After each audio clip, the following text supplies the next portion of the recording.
Every single time I go to film a video in this room, I'm always like, this is the first video you guys are seeing in the new room. And then I film like 20 million more and I never edit them. But I'm pretty sure this is the first video that you guys will have seen in this room. So welcome to my room. Let's talk about Camp NaNoWriMo and failing goals and being a complete failure of a writer sometimes and how that's totally fine. It was Camp NaNoWriMo in July. I made a video talking about my Camp NaNoWriMo plans. It was pretty rambly and really chill.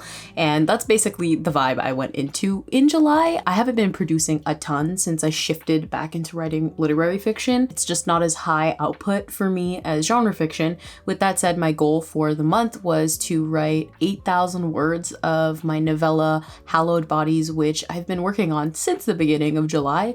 I wrote the first paragraph of it in like mid-April, but other than that, I had done zero drafting of this project, and it was also very underdeveloped. So how did the actual month of Camp NaNoWriMo go? Well, it went good-ish in the beginning, and then I kind of fell off, which is fine. Honestly, July was kind of a tough month for me in a way that I wasn't expecting in terms of my health and my chronic pain, and I just couldn't do a lot. But with that said, I did accomplish a lot more than I think I even thought I would. I wrote 4,600 words, so almost 5,000 words in the month, which is pretty awesome. So it's just a bit over halfway on the goal that I'd wanted to hit anyway. 8,000 words was kind of a reach goal anyway, because even when I was in my prime, when I was writing Body Back, which is also literary fiction, I don't think I wrote that much in a month. I really only do like 10K months when I was writing genre fiction. So if you missed what the project is about that I'm working on a novella that was basically a part of like a duology that's a part of a much bigger series. I will link the video on how I accidentally wrote a 10-book series. This novella fits into that series, but this one follows a character named Lonan while he spends some time alone for the first time in a long time. He spends a week alone in Las Vegas when his girlfriend goes out traveling. And in that time, he is reinvigorated to look for his sister, his younger sister, who may or may not have gone missing a couple of months before. So Hallowed Bodies came as a project to me when I was in a very different time in my life. I had gotten this idea when I was still in school. I was finishing up my degree in writing, and I think it was around March when I got this idea because it goes really in tandem with Body Back, which, let me show you something. I'm showing this because it's a celebration that we're in the new room. Technically, I'll show it to you in depth later, but this is all I'm gonna say. No comment. Are we seeing this? I made this with my own hands. I will make a video. I filmed it. I just haven't edited it or uploaded. I have so many videos filmed. I just have not edited any of them. Hallowed Bodies, the idea came to me while I was writing Body Back, and I was very excited about it in my head, but I also didn't have a lot of ideas for it. Like in vibe, it was very strong for me for like about 2 days, and then kind of fell off. I didn't really think about it that much. It was just kind of naturally the next project. I thought, let me write this after I finished Body Back in mid-June. Technically, I'm supposed to write other things, but it just kind of happened, and I was like, let me just spend July working on it, and I had hoped to finish it in July. It didn't end up being finished, and I'm honestly not really going to pressure myself to finish it anytime soon. I only want to finish it when I want to finish it. The project itself is over 6,000 words long, so even though I wrote 4,600 in July, it is longer since I drafted just a little bit before July actually started, like in late June. I wrote a little bit of it. I didn't really fall in love with this project the way that I thought I would, and it's not that I dislike it, but it's just not the same for me as Body Back. I think I'm recovering a lot after writing that book. If you don't know anything about that project, I will link a video where I talked about it, but basically it was a project that came to me while I was in a very like precarious part of my life, and I think like I really latched onto it, and it also marked the resurgence of a project that I had written when I was much younger back in 2019 called Mothwork. And so not only was Body Back something to comfort me, it was also a resurgence of a special interest, which is like very exciting for me.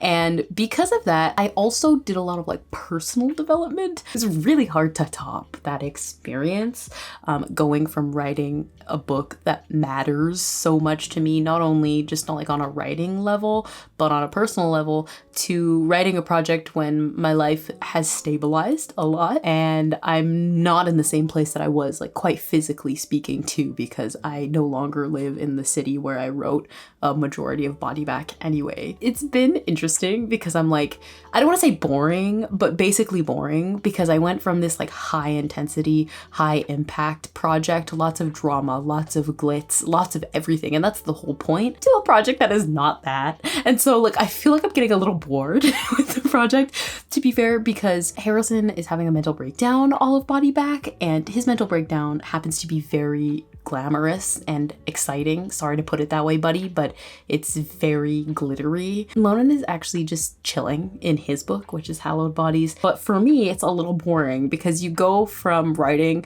somebody who is like at the worst part of their life to somebody who's just kind of chilling, like just living an everyday life. And it's a little bit, I don't want to say downgrade, but it's a little bit of a downgrade. Sorry, buddy. So I haven't been like motivated to draft. And I know a lot of people say that, listen, I have been writing for 10 years. A lot of people say you can't wait for inspiration to write, and lies. It's such lies, okay? I think it's good advice. I do think that you should, try to be consistent. And even if you're not feeling inspired, the best way to get better at writing is to be consistent at it. And sometimes consistency is going to mean doing things when you don't want to do it. But at the same time, everybody is going to have days where they don't want to write because they're not inspired, and that's fine.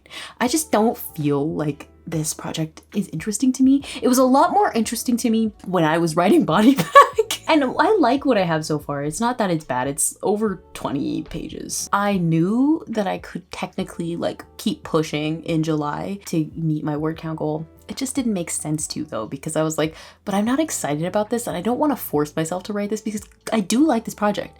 I don't want to force myself, though, to finish it so fast. A couple of years ago, I used to be a little bit more open when it came to not finishing things when it comes to my writing. I don't know if it's because I've developed like anxiety over not finishing things or over the last couple of years. I don't know, it's kind of strange. I just have to complete projects that I start.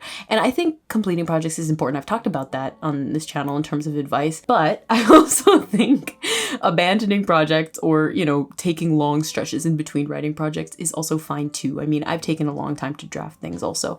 And I had to remind myself, I think maybe I just got used to it because I have been writing Seventh Virtue, which is like easy to finish everything because it's an easy book to write. It was very easy for me to write.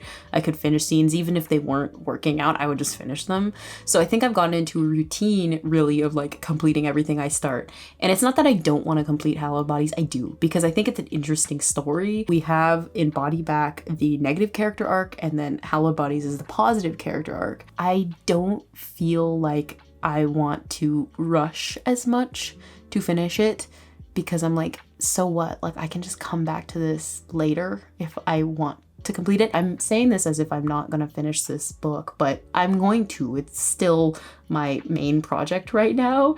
I'm just not writing it when I don't feel like it. I haven't taken off more than 2 weeks, like 2 consecutive weeks from writing in over a year, maybe. So it has been a long time of me very consistently drafting. I think I'm a little bit tired, to be honest. Body Back was very different for me because the aesthetic is just like maximalism. So there's a lot to look at. Hallowed Bodies is literally nothing. Like, there's nothing happening. In terms of like my future writing plans, I don't know, because the only person that I feel like writing with right now is Harrison, which is so annoying because it's like, have I not written enough with you?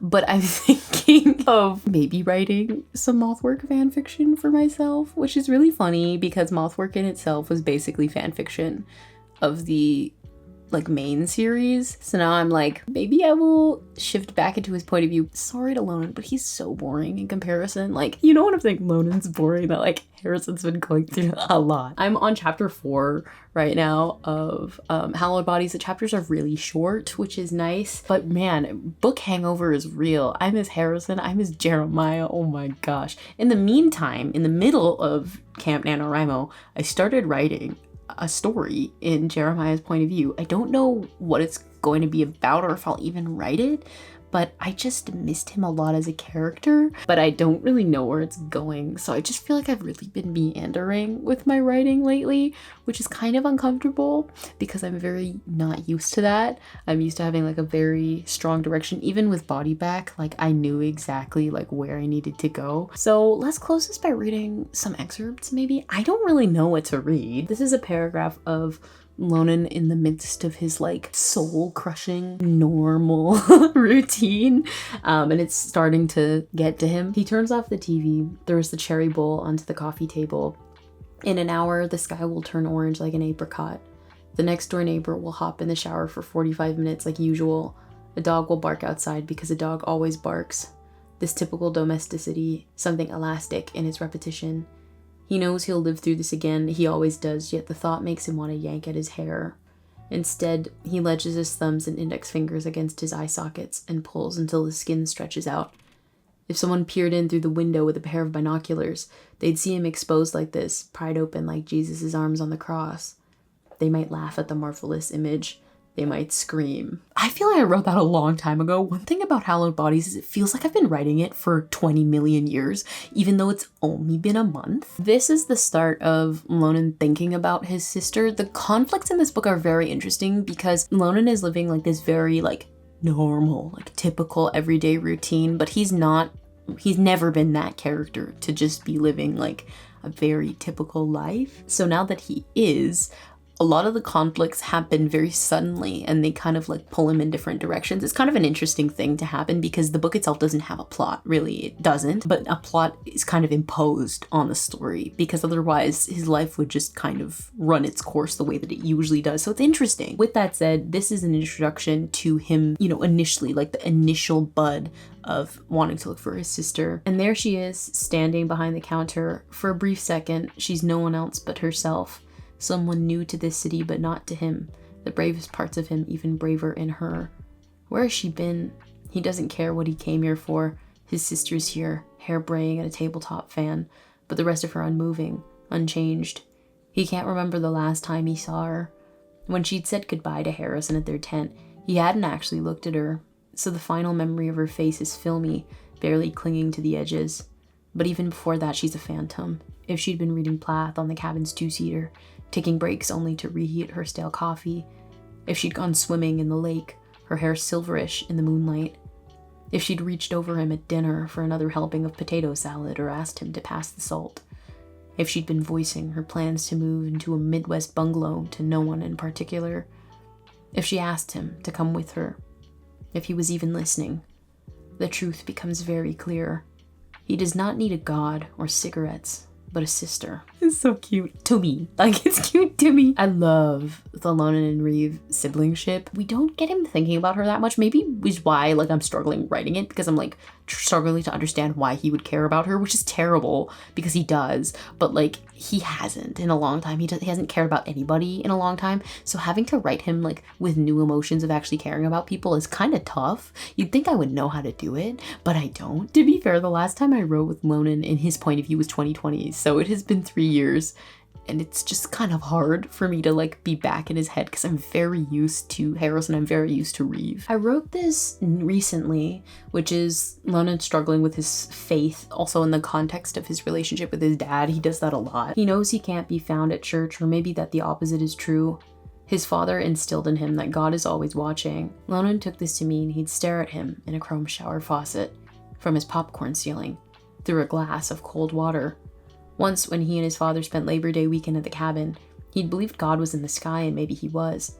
Hidden under a cloud, cirrus, cumulus, nimbus. He feared God like he were a natural disaster, a tsunami come to turn him to ash in the middle of the night, a hurricane ready to consume him for his sin. So he spent an entire day diving into the lake, then out again, then in again, then out. Perhaps God couldn't find him under the surface. Now he knows better. If God is real, then God is everywhere, which is like being nowhere. So Lonan goes to church and recites the Hail Mary, gives alms during the offertory, holds his palm out for communion, then eats it politely, hidden in plain sight. Because if God knows where a man is, Does he really? The urge to make Lonan's voice extremely confusing. That's exactly how he is in Feeding Habits. I'm like, dude, you're too smart for me. Maybe that's why I'm struggling. I'm like, you're like in a different league and I don't understand what you're thinking. An initial idea I had wanted to explore also in Hallowed Bodies was Lennon's relationship with his mother, the woman who raised him, isn't really a conflict that like has found its way into the book that much. I really thought most of the project would be about his mom, but it's just not been happening. Like I said, I'm trying to follow like the impulses of his mind. So at one point it was like Reeve, and now at this point it's like my mom, who died when he was very, very, very young. They decide to meet again at the coffee shop the next day. Lonan spends that morning preparing. He brings the library tote with him, but this time fills it with every note and theory he's made. The man apparently dropped out of a criminology program last year. At one point, Lonan would have verified this information, and it's not that he doesn't care now, more that he trusts the man somehow. At the coffee shop, Pete said his mother was from North Oregon too, and for a moment, Lonan considered that their mothers knew each other, went to the same elementary and high school, signed each other's yearbooks in pink gel pen. It's not like he could verify this information either. His mother's been dead for so long he can't remember what her voice sounded like or how she cooked eggs or her favorite shoes to wear at church. Sometimes when he fears he's forgetting her, he imagines he's shuffling through a childhood photo album, even though no such thing exists. Every single page is laminated and blank except for one. On this one, there's a flash photo of his mother, and she's wearing a gingham sundress and a pair of aviators. She smiles so wide, her teeth take up half the image. So that is when him and this man that he meet, they decide to collab. Oh no, the Gen Z-ification of Hallowed Bodies. They decide to collab on finding Reeve, even though neither of them are like equipped to do that. But Lonan's like, I'm lonely, I'll take the company. How did Camp NaNo go for you if you participated? Let me know in the comments. Thank you so much for watching. I'll see you in another one. Bye.